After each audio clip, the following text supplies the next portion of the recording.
This is part 2 of my beginner Blender tutorial where we will make this animation of the solar system. In this part, we will make the sun and manipulate its material settings to make it shine. And now, it is tradition to start every Blender project with one thing, and that is deleting the default cube. So select the cube and hit delete on your keyboard. And now, we can officially start our project. Okay, so we are going to create a sphere here, add mesh, go down to UV sphere. We're going to go to the panel here, change this to 128. Then we're going to set the rings to 64. And this is going to give us a much more intricate mesh for our sphere here. You can see it is still faceted, still has little squares, but we're going to shade that smooth by right-clicking on it and then choose Shade Smooth. And now you can see that it is a smooth sphere. If we had left it with the default 32 and 16, then we'd have a little bit of a jagged edge there on the edge of our sphere, even when we were doing the Shade Smooth.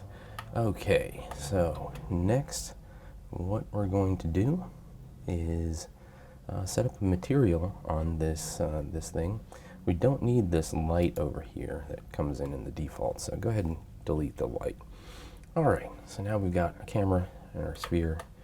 Select the sphere. Let's rename that Sun.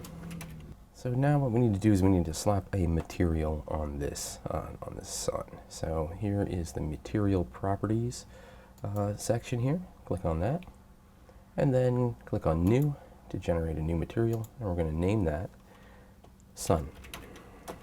All right, and we're going to scroll down. You got a bunch of intimidating options here, but we want to find the one that says emission, and we are going to check that. We're going to turn that all the way up here, and we're going to give that sort of a yellow-ish color. So now that we've set the color, we're going to leave the emission strength at 1 for now. We might change that later, but for now we're going to set that to 1. And then we're going to set the alpha here to 0.5. This is how transparent an object is. We're going to come down here and go to the blend mode and change that over to alpha hashed, and then change the shadow mode to none. Okay, from there we want to go into render properties, and then we're going to click on bloom, open that up, and we're going to change the color to be similar to that sort of light yellow that we were wanting there. It can be different, it doesn't have to be exactly the same. Okay, now we can close the bloom settings.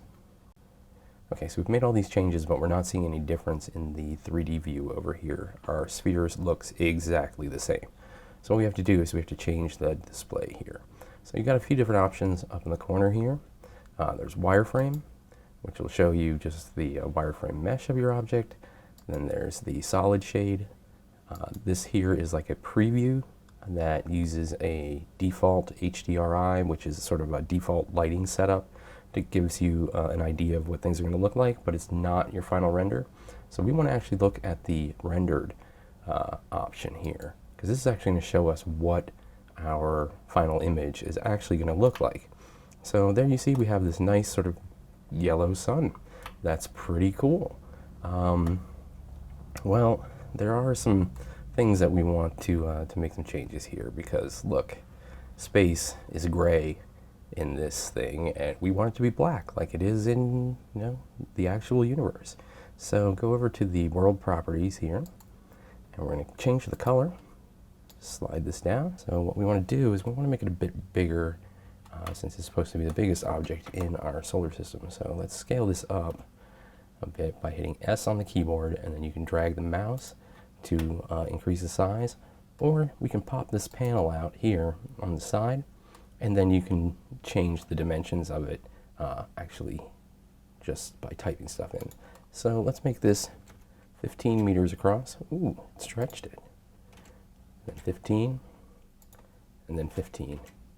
And that's going to give us a good sort of volume to start with.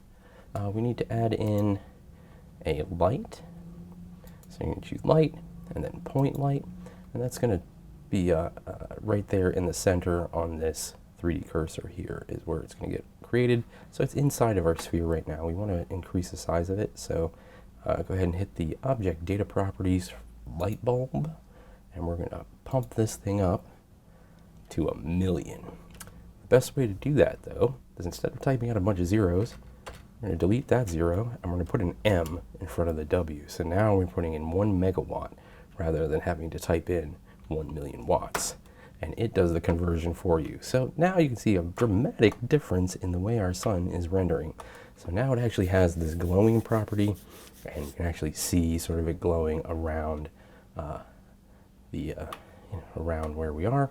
And so what we want to do is we actually want to change the radius on here so that it's just outside of the actual surface of the sun. So let's go ahead and set this radius to 9 meters, and that should soften things up a little bit more and make it a little more self-contained. And I think that's going to work for the sun there. Okay, there's one last thing that we want to do here, and that is to parent the point light to the sun. That'll mean that if we move the sun, then the point light will move with it. So what we're going to do is we're going to first select the sun, and then you're going to shift select the point light.